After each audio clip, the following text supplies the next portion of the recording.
तेज हवा और बारिश में उड़ता हुआ वो बच्चा ना जाने कहां से आया था। वो पहाड़ों वाले जंगल में बेरी के पेड़ पर फंसा हुआ था। वो रो रहा था अपनी माँ को याद करके, मगर वो डरा हुआ ना था, क्योंकि उसे तो पता ही ना था कि ये जंगल कितना खतरनाक है। थोड़ी दूर किक्कर के सूखे पेड़ पर बैठी चील की नजर उस बच्चे पर जाती है। झेल रहा है, उठो माही, वहाँ कुछ है। लग रहा है आज भोजन खुद चलकर मेरे पास आ गया। मम्मा, मम्मा, मेरी मम्मा। ये तो बहुत छोटा है, इसे तो ये भी नहीं पता कि मुझसे डरना चाहिए। चलो डिनर ना सही, नाश्ता ही सही। फिर चील उस छोटे बच्चे को उठाकर अपने घोंसले में ले जाती है। चील उस बच्चे की आंखों में देख रही थी, क्योंकि वो बच्चा उसे घूरे जा रहा था। और फिर उस चील की आंखों के सामने गुजरा हुआ समय आता है जब जालिम उल्लुओं ने उसके छोटे से बच्चे को चोंचे मार मार कर मार दिया था। एक खूंखार चील के पास एक छोटा सा बच्चा देखकर ऐसा लग रहा था जैसे वो चील उस बच्चे को खाने ही वाली है, मगर वो चील तो उस बच्चे को अपने पंखों में छुपा लेती है और उसे प्यार करने लगती है। उसकी आंखों में आंसू थे। मैं इतनी भी जालिम नहीं हूँ, मैं इसे नहीं खाऊंगी, बल्कि मैं इसे अपने बच्चे की तरह ही पाल लूंगी। मैं इसे ममता का प्यार दूंगी, मैं इसे खुशियाँ दूंगी। एक दिन कबूतर किसी काम से वहाँ से गुजर रहा था जब कबूतर की नजर चील के पास उस छोटे बच्चे पर जाती है। ये जालिम चील फिर किसी का बच्चा उठा लाई है। मैं अभी जाकर अपने दोस्तों को बताता हूँ। आज मैंने देखा वो जालिम चील फिर किसी बच्चे को उठा लाई है। हमें उस बच्चे को बचाना होगा। मगर कबूतर भैया, हमारे तो बच्चे हमारे पास हैं, फिर वो बच्चा कहाँ से उठा लाई है? जरूर वो चील उस बच्चे को किसी दूसरे जंगल से उठा कर लाई होगी। जो भी है तो वो बच्चा, हमें उसे बचाना होगा। अगर हम सब मिलकर उस चील से मुकाबला करें तो हम उस चील को मारकर छोटे बच्चे को बचा सकते हैं। दूसरे दिन उस चील की बड़ी बहन उसके पास आती है। छोटी, मुझे किसी ने बताया था कि तुम्हारे घोंसले में एक बच्चा है। किसका है ये बच्चा? बड़ी, ये बच्चा मुझे बेरी के पेड़ में फंसा हुआ मिला था जिस दिन तूफान आया था। तो फिर अभी तक खाया क्यों नहीं इसे? मैं इसे नहीं खाऊंगी, मैंने इसे अपना बेटा बना लिया है। छोटी, शर्म करो, क्यों हमारी शक्ति, हमारी जाति, हमारी पहचान को दाग लगा रही हो? छी छी करेंगी सारी चीलें जब उन्हें पता चलेगा कि एक चील ने चिड़िया के बच्चे को अपना बेटा बना लिया है। बड़ी, मुझे कोई फर्क नहीं पड़ता, मैं सबको छोड़ सकती हूँ, मगर इस बच्चे को ना तो खाऊंगी और ना ही किसी को खाने दूंगी। तो क्या मुझे भी छोड़ दोगी इस छोटे से बच्चे के लिए? हाँ, मैं इस बच्चे की खातिर कुछ भी कर सकती हूँ। तो फिर आज से मैं भी तुमसे मिलने नहीं आऊंगी। दोस्तों, चलो आज हम उस चील को ताकत से नहीं बल्कि अभियान से मारेंगे। वो कैसे कालू भैया? ये देखो, मैं इस चिकन को जहर लगा कर लाया हूँ और हम इसे उस चील के घर के पास रख देंगे। अब तो मरेगी, वो चील जरूर मरेगी। सालू कौवा छुप कर जाता है और उस चील के नए घोंसले से थोड़ी दूर वो जहर वाला चिकन रख देता है। ये गंध कैसी है? मुझे लग रहा है ये गंध मांस की है। मम्मा, मैं थोड़ी देर सो जाऊं? हाँ हाँ, सो जाओ बेटा। फिर वो छोटा बच्चा सो जाता है। मैं वो मांस ढूंढ कर खाती हूँ। अच्छा ही हुआ जो मेरा बेटा सो गया। अगर मैं उसके सामने मांस खाती तो मेरा बच्चा डर जाता कि मम्मा तो मांस खाती है। ये तो मुर्गी का मांस लग रहा है। लगता है किसी दूसरी चील की चोंच से गिरा होगा।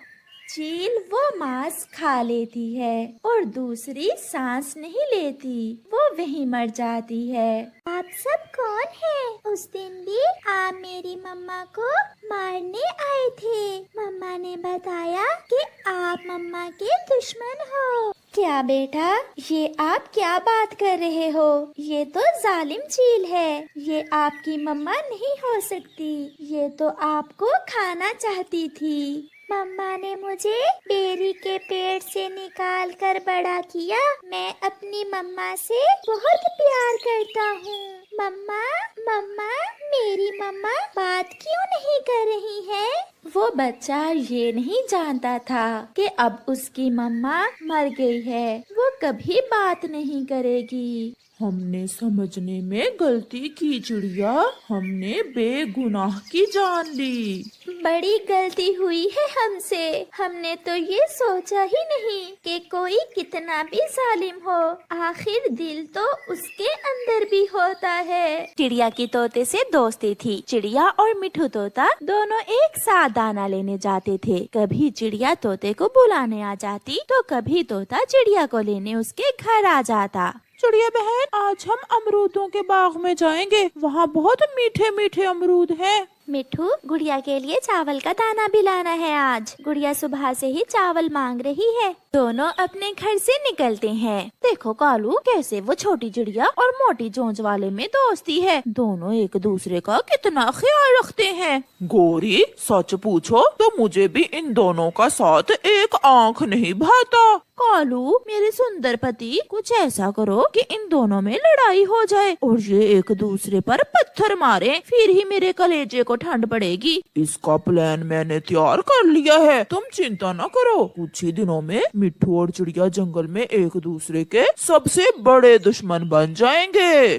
फिर दूसरे दिन कालू कौवा मिट्ठू तोते के पास जाता है और उससे कहता है, यार मिट्ठू, आज मेरा मामा जी आया था मेरे पास। वो मुझे एक बात बता कर गया है। बात? क्या बात कालू? मेरे मामा जी ने मुझे बताया कि तुम्हारी माँ ने मरते समय चिड़िया के पेड़ के नीचे बड़ा खजाना दबाया था। क्या क्या ये सच है? हाँ मिट्ठू, और मेरे मामा ने मुझे ये भी बताया कि मिट्ठू अगर वो पेड़ काट ले तो उसे बहुत बड़ा खजाना मिलेगा जो उसकी माँ ने उसके लिए चिड़िया के पेड़ में छुपाया था। यार कालू, इतना तो मुझे याद है, जब मैं छोटा सा था तो मैं अपनी माँ के साथ चिड़िया वाले पेड़ पर ही रहा करता था। मैं बात करता हूँ चिड़िया से, अगर वो मुझे वो पेड़ काट लेने दे तो मैं उसे किसी दूसरे पेड़ पर घर बना दूंगा। चिड़िया बहन, क्या तुम मेरी सच्ची दोस्त हो? हाँ मिठू भैया, क्या आपको कोई शक है? तो फिर मेरा एक कहना मानना होगा आपको। मैं आपका ये पेड़ काटना चाहता हूँ। इस पेड़ के नीचे मेरी माँ ने एक खजाना छुपाया था मेरे लिए। मैं वो खजाना निकालना चाहता हूँ। मिठू भैया, ये क्या पागलों वाली बात कर रहे हैं आप? इस पेड़ पर तो मेरा घर है। मैं आपको किसी और नए पेड़ पर घर बना दूंगा। यहाँ कोई खजाना नहीं है और मैं ये पेड़ किसी को भी काटने नहीं दूंगी। कौवे ने सच ही कहा था। अब मैं दो से किसी बन गया, मुझे सब मालूम हो गया। यार कबूतर, जिस पेड़ पर चिड़िया का घर है उसके नीचे मेरी माँ ने बड़ा खजाना दबाया था। अगर तुम चाहो तो मैं उस खजाने में से आधा हिस्सा तुम्हें दे सकता हूँ। कबूतर भी लालच में आ जाता है। मगर मिठू, हम वो खजाना कैसे निकाल सकते हैं? चिड़िया का पेड़ काट कर। तो फिर हम आज ही चिड़िया का पेड़ काट देते हैं। ये सब इतना आसान नहीं है। चिड़िया ऐसे नहीं मानेगी। तुम किसी तरह चिड़िया और उसकी बेटी को कहीं दूर भेज दो और फिर हम दोनों मिलकर जल्दी से वो पेड़ काट लेंगे। ये कोई मुश्किल काम नहीं है। मैं अभी चिड़िया को दूर भेज देता हूँ। चिड़िया चिड़िया, मैं अभी अभी पहाड़ों से आ रहा हूँ। वहाँ चील दी मीठे चावल बांट रही है, जाओ आप भी ले आओ। मीठे चावल? वो किस खुशी में कबूतर भैया? चील के यहाँ 2-2 अंडे हुए हैं, इसी खुशी में।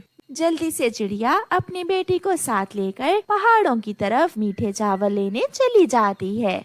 मिट्ठू भी कुल्हाड़ा लेकर पहुंच जाता है। वो दोनों मिलकर जल्दी से पेड़ काटना शुरू करते हैं। थोड़ी ही देर में कबूतर और मिट्ठू वो पेड़ काट देते हैं, मगर वहाँ तो कुछ भी नहीं था। हाँ, मगर चिड़िया का घर पेड़ से गिरकर पूरी तरह टूट चुका था। मिट्ठू, कहाँ है खजाना? यहाँ तो कुछ भी नहीं है। मुझे ये सब कालू कौवे ने बताया था। उड़ती हुई गोरी कौवी वहाँ आ जाती है। उल्लू बनाया बड़ा मजा आया, उल्लू बनाया बड़ा मजा आया। ये सब हमने तुम्हारी और चिड़िया की दोस्ती खत्म करने के लिए किया था। मोटी चोंच वाले मिट्ठू, और तुम बन गए पागल। मिट्ठू तोता और कबूतर गोरी का मुंह देखते रह जाते हैं। इतना बड़ा झूठ! कालू कौवे ने मुझे अपनी माँ की कसम खाकर बताया था कि इस पेड़ में खजाना है। मोटी चोंच वाले, तो फिर ढूंढो, और गंदी आँखों वाले, तुम अपनी आँखें नदी से धोकर देखो, शायद फिर ही तुम्हें यहाँ से कुछ मिल जाए। मिट्ठू, मुझे आपसे ये उम्मीद ना थी, तो फिर काट ही दिया तुमने मेरा पेड़। कहाँ है तुम्हारी माँ का रखा हुआ खजाना? चिड़िया, चिड़िया, मुझे माफ कर दो। ये सब मुझे कौवे ने करने को कहा था। मैं बहुत शर्मिंदा हूँ। मम्मा, अंकल मिट्ठू गंदे हैं और कबूतर अंकल भी आपके दोस्त नहीं हैं। अब हम यहाँ नहीं रहेंगे। हाँ बेटी, यहाँ सब गंदे हैं, कौवा भी, कौवी भी, और मेरे पुराने दोस्त कबूतर और मिट्ठू भी। चिड़िया अपनी बेटी को साथ लेकर वहाँ से चली जाती है। मिट्ठू, हमें फिर से चिड़िया के लिए नया और पक्का घर बनाना होगा, ऐसा घर जैसा चिड़िया का पहले था।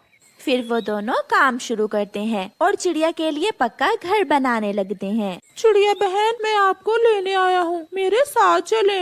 नहीं, मैं यहाँ तिनकों के घोंसले में ठीक हूँ। अगर आपने मुझे माफ न किया तो मैं सारी जिंदगी खुद से शर्मिंदा रहूंगा। चिड़िया बहन, प्लीज एक बार मेरे साथ तो आए। फिर चिड़िया मान जाती है। चिड़िया बहन, जो हुआ उसे भूल जाओ। ये घर हमने आपके लिए बनाया है, हमें माफ कर दें। हम लालच में आ गए थे और भूल गए थे कि लालच का अंजाम हमेशा बुरा होता है। फिर चिड़िया मुस्कुरा देती है और उन्हें माफ कर देती है। वो सब फिर से दोस्ती कर लेते हैं और साथ रहने लगते हैं।